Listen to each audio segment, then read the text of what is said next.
이 조직은 왜 이렇게 비효율적이지? 정말 답답해.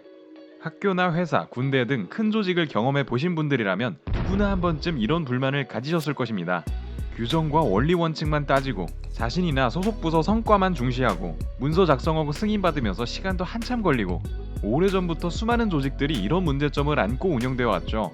특히 인구가 증가하고 기술이 진보하면서 사회는 더 복잡해졌고 조직을 통제하는 일도 이전보다 훨씬 어려워졌습니다. 이제는 정말로 효율적인 조직 운영 시스템을 고민할 때가 온 것이죠. 이 문제를 해결하기 위해 당대 최고의 사회학자가 나섰습니다. 독일의 사회학자 막스 베버였죠. 베버는 그의 논문을 통해 역사상 가장 효율적이고 합리적인 지배구조라고 평가받는 이것, 관료제를 본격적으로 연구하기 시작했습니다. 관료제는 말 그대로 권위를 부여받은 관료들이 조직을 운영하는 제도입니다. 큰 책상을 뜻하는 뷰러와 통치를 뜻하는 크라티아가 결합된 합성어인데요. 관료제는 현대인에게 이미 익숙한 단어입니다. 하지만 우리는 보통 관료제라고 하면 꽉 막히고 비효율적인 조직을 떠올려왔죠. 그러면 왜 베버는 이 관료제가 가장 합리적이고 효율적인 조직이라고 했을까요? 사실 관료제는 애초에 합리성과 효율성을 위해 탄생했습니다. 지배자들이 의도를 갖고 고민하여 발명했고 오랜 세월 동안 정교하게 다듬어왔죠. 행정학 용어사전은 관료제를 엄격한 권한의 위임과 전문화된 직무체계를 바탕으로 합리적인 규칙에 따라 조직의 목표를 효율적으로 실현하는 조직 운영체계로 정의합니다. 여기서 관료제의 강점이 드러나는데요. 관료제 이전의 통치체제에서는 권위가 비합리적으로 부여되었고 운영 방식도 상당히 비효율적이었습니다. 예를 들어 관료제 이전 사회에서는 족장이 자기 마음대로 부하에게 권한을 주었습니다. 쇼야, 넌 평소에 내 말을 잘 들었으니까 돈 관리와 전투 지휘를 맡길게. 하고 싶은 건 마음대로 해봐. 이런 식으로 말이죠. 권한의 구분과 역할에 대한 규정도 명확하지 않았습니다.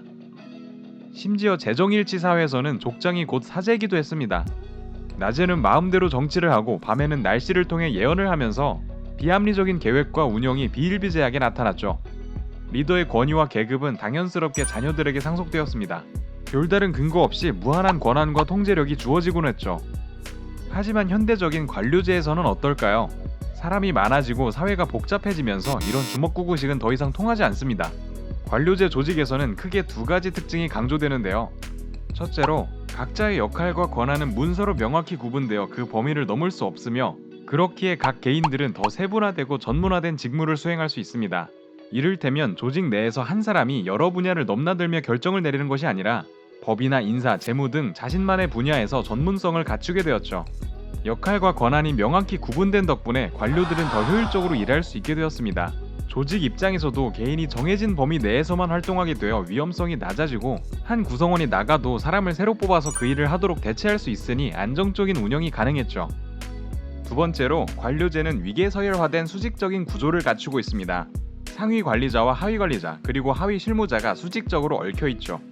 상부에서 조직의 의사결정을 내려 아래로 업무를 지시하기도 하고 반대로 하부 조직원들은 업무를 진행할 때마다 상부에 보고해 검토를 받기도 합니다.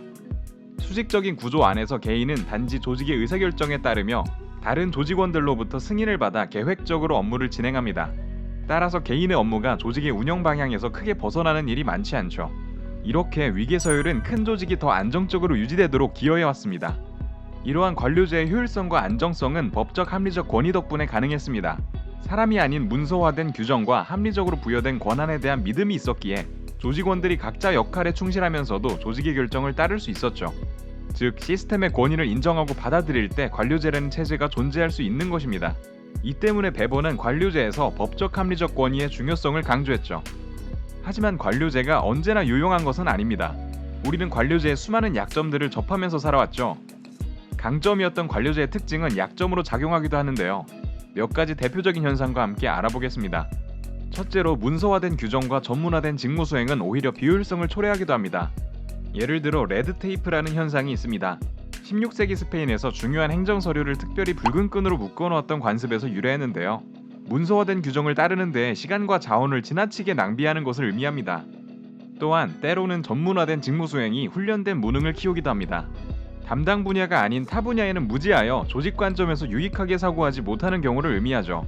각자의 일만 챙기는 경향은 자기 부서만 중시하는 부서 이기주의를 부추기기도 합니다. 두 번째로 관료제의 강점이었던 위계서열화된 수직 구조는 우리가 흔히 아는 숨막히는 조직 문화를 만들어냈습니다. 하부 실무자 및 관리자들은 정확히 상부로부터 지시받은 그대로만 업무를 수행하며 안정만 추구하고 위험을 감수하지 않는 보수주의가 생겨나 혁신을 방해하기도 하죠. 조직 내에서 소수의 지도층이 권력을 잡아 그것을 지키려고 애쓰고 이로 인해 조직의 민주화가 훼손되는 현상을 과도제의 철칙이라고 합니다. 베버 역시도 이러한 관료제의 한계점을 몰랐던 것은 아닙니다. 베버는 철창이라는 독특한 표현을 사용하여 본래의 색채를 잃어버린 관료제가 껍데기만 남은 채로 굴러가는 것을 경계했죠. 법적 합리적 권위 아래 만들어진 관료제가 크고 복잡한 조직을 운영하기에 최적화된 제도라는 점은 분명합니다. 하지만 앞으로도 최선일까라는 의문에는 쉽게 답하기 어렵죠. 새로운 기술과 문화에 맞는 새로운 조직 유형이 계속해서 생겨날 것이기 때문입니다. 따라서 우리는 시대의 흐름에 맞는 리더와 권위에 대해 끊임없이 고민해야 할 것입니다. 이번 영상은 여기까지입니다. 시청해주셔서 감사합니다.